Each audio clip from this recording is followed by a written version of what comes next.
2 years ago, when I first announced that I was running for Congress, my kids, Ellie and Ben, surprised me with my first campaign sign. Fast forward, Ellie was elected to student council, and she's sending me policy ideas. And Ben, he's moved on from pretending he was Batman to playing running back for the Giants. This morning, I'm excited to have you at our family breakfast over Marla's legendary chocolate chip pancakes to officially announce that I'm running for re-election to Congress.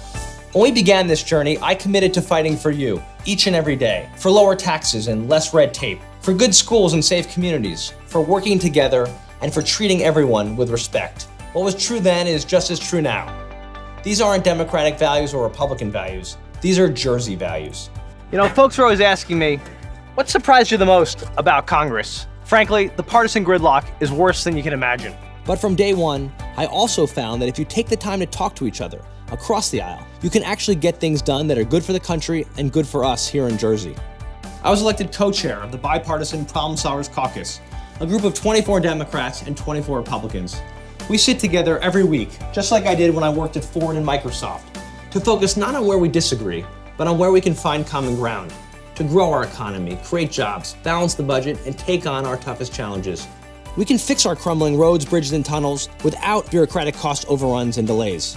We can lower premiums and fix the Affordable Care Act without gutting it or throwing it away. We can cut red tape and burn some regulations while also protecting our clean air and water. And once and for all, we can keep our schools safe without making it a political issue. When I got to Congress, the first bill I passed was to help veterans find a job when they return home. We made it easier for them to get health care in the district. I also introduced bipartisan legislation to help law enforcement and firefighters keep us safe. Of course, there are times when I'll say no and fight back, Jersey style. So last December, when Congress passed a tax hike bill that stuck it to our state and raised taxes in our district, I said no. But as my grandfather always said, never complain without a solution. That's why I helped lead the effort to pass a new state law that cuts Jersey taxes by preserving SALT, the state and local tax deduction, and why I introduced my anti-moocher bill. Because before I took office, our district had one of the largest gaps between what we send to Washington and what we got back, a return of just 33 cents for every tax dollar. Meanwhile, moocher states like Alabama and Mississippi get $4.38 for every dollar they send to Washington. That's a raw deal. So working with mayors of both parties, we're now clawing back more of our federal tax dollars to New Jersey and helping our towns lower their property taxes. So far, we've won back 16% more than in recent years. That's $290 per family. I've also stood up to ensure that only women and their doctors make decisions about their health care and that people can love and marry who they want.